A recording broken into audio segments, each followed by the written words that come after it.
علم حاصل کرنے کے بارے میں کہا جا رہا ہے کہ علم حاصل کریں. اللہ تعالیٰ کہہ رہا ہے کہ اے ایمان والو تم رائنا مت کہا کرو بلکہ انظرنا اور واسمعوا کہا کرو. اس کے پیچھے کا پورا واقعہ آپ کو معلوم ہے کہ یہود و نصارہ یا منافقین اللہ کے رسول کے سامنے بے ادبی کرتے تھے. اللہ کے رسول کو سامنے کیا کرتے تھے؟ اللہ کے رسول ایک معلم تھے، ایک مبلغ تھے، داعی تھے، مدرس تھے، لیکن ان کا احترام نہیں کرتے تھے، بدتمیزی کرتے تھے. رائنا کو بول کر رائنا اے چرواہے کہا کرتے تھے، یہ کہنے کے بجائے کہ ہماری رعایت کیجیے، ہماری طرف دیکھیے، ہماری بات سنیے. اللہ تعالیٰ نے سکھایا کہ ایک معلم سے ادب اور احترام سے بات کرو، ایک بڑے سے عزت سے بات کرو، چاہے وہ ماں باپ میں یا کوئی بھی بڑا ہو. اللہ تعالیٰ کہہ رہا ہے کہ کافروں کے لیے دردناک عذاب ہے. کافر اہل کتاب میں سے کافر اور مشرک یہ چاہتے ہیں کہ تمہارے اوپر خیر نازل نہ ہو، تمہارے رب کی طرف سے یعنی قرآن یہ وحی یہ تمہارے اوپر نازل نہ ہو. حالانکہ اللہ تعالیٰ اپنے رحمت کو جس کو چاہتا ہے خاص کر لیتا ہے، یعنی کہ یہ قرآن کریم اللہ تعالیٰ کی خاص رحمت ہے. اللہ تعالیٰ جس کو چاہتا ہے عطا فرماتا ہے. اللہ تعالیٰ عظیم فضل والا ہے. اب اللہ تعالیٰ کہہ رہا ہے کہ اگر ہم کسی آیت کو منسوخ کر دیتے ہیں، کسی آیت کو ختم کر دیتے ہیں، مٹا دیتے ہیں، آپ کو معلوم ہے نا قرآن کریم کے بہت سارے احکامات منسوخ ہو چکے ہیں بہت سارے. اس کی وجہ یہ نہیں ہے کہ اللہ تعالیٰ نے دیکھا کہ ہاں اب یہ بات نہیں ہونا چاہیے اور یہ ہو جائے، نہیں. اللہ تعالیٰ نے اصل میں حالات کے حساب سے اللہ تعالیٰ نے آیات نازل کی ہیں جب جس کی ضرورت ہوئی. اللہ تعالیٰ نے دیکھا کہ اب انسان کا ایمان اتنا ڈیولپ ہو چکا ہے کہ اب اس کی اس چیز کی ضرورت نہیں ہے تو اس چیز کو منسوخ کر دیا گیا. تو اللہ تعالیٰ کہہ رہا ہے، اس کی ڈیٹیل میں زیادہ نہیں چاہوں گی، آپ اس بات کو سمجھ لیجیے کہ ہم کسی آیت کو منسوخ کرتے ہیں یا کسی آیت کو بھلا دیتے ہیں تو ہم اس سے بہتر آیت لے کر آتے ہیں یا پھر اس جیسی ہی آیت لے آتے ہیں. کیا تم جانتے نہیں کہ اللہ تعالیٰ ہر چیز پر قادر ہے، وہ جو چاہے کرے. اللہ تعالیٰ کی قدرت ہے ہر چیز پر، اللہ تعالیٰ کی حکومت ہے آسمان و زمین پر، اور تم اللہ کے مقابلے میں کسی کو بھی اپنا ولی اور مددگار نہیں پاؤ گے. کیا تم یہ چاہتے ہو کہ تم اپنے رسولوں سے ایسی ہی سوال کرو جیسے تم سے پہلے موسیٰ سے کیے گئے؟ آپ نے بھی پڑھا موسیٰ سے کیسے کیسے سوال کیے لوگوں نے. کبھی کہا کہ اللہ کو سامنے سے دیکھنا چاہتے ہیں، کبھی گائے کے تعلق سے سوال. تو اللہ تعالیٰ کہہ رہا ہے کہ جو کفر کو ایمان کے مقابلے جو ایمان سے کفر کو بدلے گا، یعنی کہ ایمان کو ختم کر دے گا، کفر کو اختیار کر لے گا. تو اللہ تعالیٰ کہہ رہا ہے کہ ایسے لوگ سیدھے راستے سے بھٹک چکے ہیں. اللہ تعالیٰ کہہ رہا ہے کہ اہل کتاب میں سے اکثر یہ چاہتے ہیں کہ کاش وہ تمہیں تمہارے ایمان کے بعد کفر میں لوٹا دیں. یہ خواہش ہے اہل کتاب کی، یعنی اہل کتاب اتنا فتنہ برپا کیوں کر رہے ہیں ایمان والوں کے ساتھ تاکہ یہ کفر میں لوٹ جائیں دوبارہ سے. کیوں؟ کیونکہ ان کے اپنے اندر حسد ہے، جلن ہے، حالانکہ حق ان کے لیے واضح ہو چکا ہے. ان کو معلوم ہے کہ یہ حق ہے، یہ قرآن، ان کو معلوم ہے کہ اللہ کے رسول سچے ہیں، یہ نبی ہیں. اللہ تعالیٰ کہہ رہا ہے ایسے لوگوں سے جو تم سے حسد کرتے ہیں، جلن کرتے ہیں، تو تم ان کو معاف کر دو، ان کی باتوں کو نظر انداز کر دو، اور یہاں تک کہ اللہ تعالیٰ کیا کرے گا، ان کے بارے میں کوئی حکم نازل کرے گا. بے شک اللہ تعالیٰ ہر چیز پر قادر ہے. نماز قائم کیا کرو، زکوٰۃ ادا کیا کرو، کرنے کا کام یہ ہے یہ کرو، اور تم اپنے لیے جتنی بھی نیکیاں آگے بھیجو گے تم اس کو اللہ کے پاس پاؤ گے. اللہ تعالیٰ تمہارے اعمال سے اعمال دیکھ رہا ہے. وہ لوگ کہتے تھے کہ جنت میں صرف یہودی یا نصارہ داخل ہوں گے، یہ ان کی اپنی خواہشات ہیں. اللہ تعالیٰ کہہ رہا ہے کہ تم کوئی دلیل لے کر آؤ گے تم سچے ہو. دیکھیے یہ چیز ہمارے اندر پائی جا رہی ہے. آج ہم بھی سمجھتے ہیں نا کہ چونکہ ہم اللہ کے رسول کی امت میں سے ہم جنت میں جائیں گے، ہم نمازی ہیں، ہم حاجی ہیں، ہم جنت میں جائیں گے، ہے نا، اپنے آپ کو بہت اچھا سمجھتے ہیں. تو یہ کیا ہے؟ صرف انسان کی آرزویں ہیں، کوئی سچائی نہیں ہے. اللہ تعالیٰ کہہ رہا ہے کہ کوئی دلیل لے کر آؤ اگر تم سچے ہو. اللہ تعالیٰ کہہ رہا ہے کہ کون جائے گا پھر جنت میں؟ وہ جائے گا جو اپنے آپ کو اللہ کے سپرد کر دے گا، اپنے آپ کو اللہ کے حوالے کر دے گا، اپنی زندگی کو اللہ کی مرضی کے تابع کر دے گا، اللہ کی خوشنودی کے کام کرے گا، اللہ کی رضا چاہے گا اور اللہ کی رضا کے لیے اچھے کام کرے گا. وہ جنت میں جائے گا، اس کا اجر اس کے رب کے پاس ہے. صرف خواہشات کی بنا پر جنت میں نہیں جائیں گے، عمل کر کے جائیں گے جنت میں، اور عمل بھی صرف اللہ کے لیے کیا جائے. ایسے لوگوں پر نہ کوئی خوف ہوگا اور ایسے لوگ رنجیدہ نہیں ہوں گے. یہود کہتے ہیں نصارہ کسی دین پر نہیں ہے، نصارہ کہتے ہیں یہود کسی دین پر نہیں ہے، حالانکہ وہ سب کتاب کی تلاوت کرتے ہیں. اللہ تعالیٰ کہہ رہا ہے کہ یہی بات اس سے پہلے ان لوگوں نے کہی تھی جن کے پاس علم نہیں تھا، اور آج بھی یہ بات وہ لوگ کہتے ہیں جن کے پاس علم نہیں ہے، وہ بھی آج یہی بات کہتے ہیں. اصل میں آج ہم بھی آپس میں لڑ رہے ہیں. ہم میں سے بہت سارے فرقے ہو چکے ہیں، ہم دوسرے فرقوں کے بارے میں کہتے ہیں کہ یہ جنت میں نہیں جائیں گے، ہم جنتی ہیں، یہ جہنمی ہیں. آپس میں ہم بہت لڑ رہے ہیں. تو اللہ تعالیٰ کہہ رہا ہے کہ اللہ فیصلہ کرے گا، تم فیصلہ مت کرو کہ جنتی کون ہے اور جہنمی کون ہے. اور یہ فیصلہ دنیا میں نہ کرو، اس کے لیے آخرت کا دن بنایا گیا ہے. اللہ تعالیٰ قیامت کے دن فیصلہ کرے گا کہ کون جنتی ہے کون جہنمی ہے. سارے اختلافات اس دن ختم ہو جائیں گے.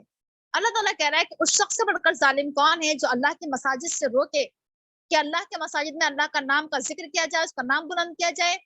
لوگ کیا چاہتے ہیں؟ مسجدوں کو ویران کرنا چاہتے ہیں، برباد کرنا چاہتے ہیں، خراب کرنا چاہتے ہیں۔ حالانکہ مسجدوں کا حق یہ ہے کہ مسجدوں کے اندر داخل ہوا جائے، اللہ سے ڈرتے ہوئے داخل ہوا جائے۔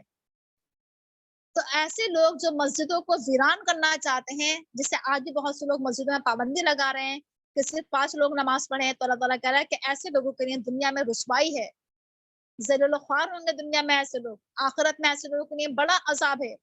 مسجدیں اس لیے ہیں کہ ان کو آباد کیا جائے، اس میں اللہ کا نام کا ذکر کیا جائے۔ اللہ ہی کے لیے ہے مشرق اور مغرب، تم جہاں کہیں رخ کرو گے اللہ کو پاؤ گے۔ یعنی اس بات کے پیچھے لڑنا نہیں چاہیے۔ اگر ہم سفر میں ہیں، جدھر ہمارا رخ ہو ادھر رخ کر کے نماز پڑھ لیں، ہر طرف اللہ ہے۔ اللہ تعالیٰ کو کوئی ایسا وجود نہیں ہے کہ اللہ تعالیٰ کسی ایک جگہ پر ہو کہ مغرب میں ہی ہے بس مشرق میں نہیں ہے، نہیں، اللہ تعالیٰ ہر جگہ موجود ہے۔